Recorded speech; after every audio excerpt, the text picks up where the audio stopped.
So mainstream workforce planning has been based around three horizons of workforce planning. That's in-year resource planning, operational workforce planning that looks to the following financial year, and then strategic workforce planning.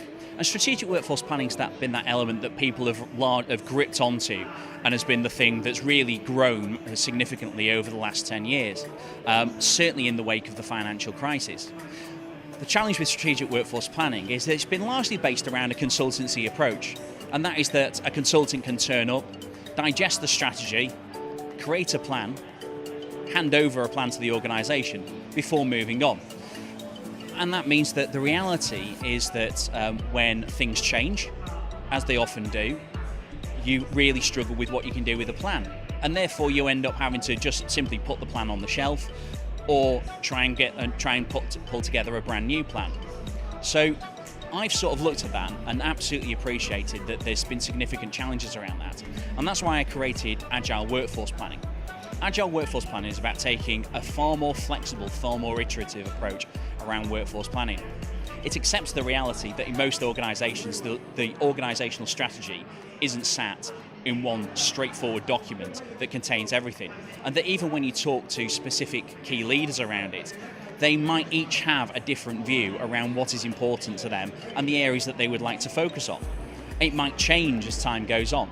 And therefore you need something that is able to respond to the fragmented style and nature of an organisational strategy.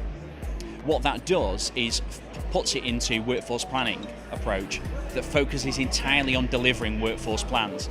And that's different in terms of my approach. I'm not simply around creating a workforce plan, I'm around delivering a workforce plan.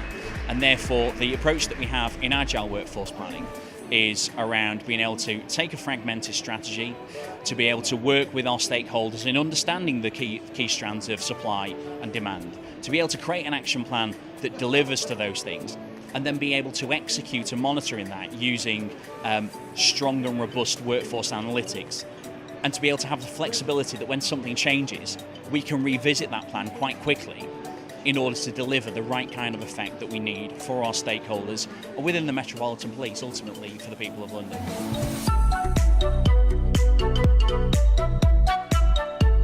So it's certainly been a challenging time for London with the terror attacks and also with the Grenfell fire. And a lot of that has required the Metropolitan Police to be able to respond quickly, dynamically, and to be able to do that over an enduring period of time. The role of workforce planning in that is absolutely to ensure that as things change, we are able to respond in order to ensure that we're still able to maintain London as the safest global city, but that we're able to respond to new challenges and new demands that are placed upon us.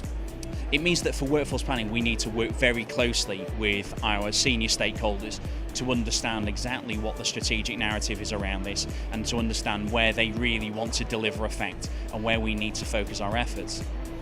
But critically, we also need to partner the business at lower levels. We need to absolutely understand and be conscious of the impact that that is having at the ground level to those officers and staff who are serving us.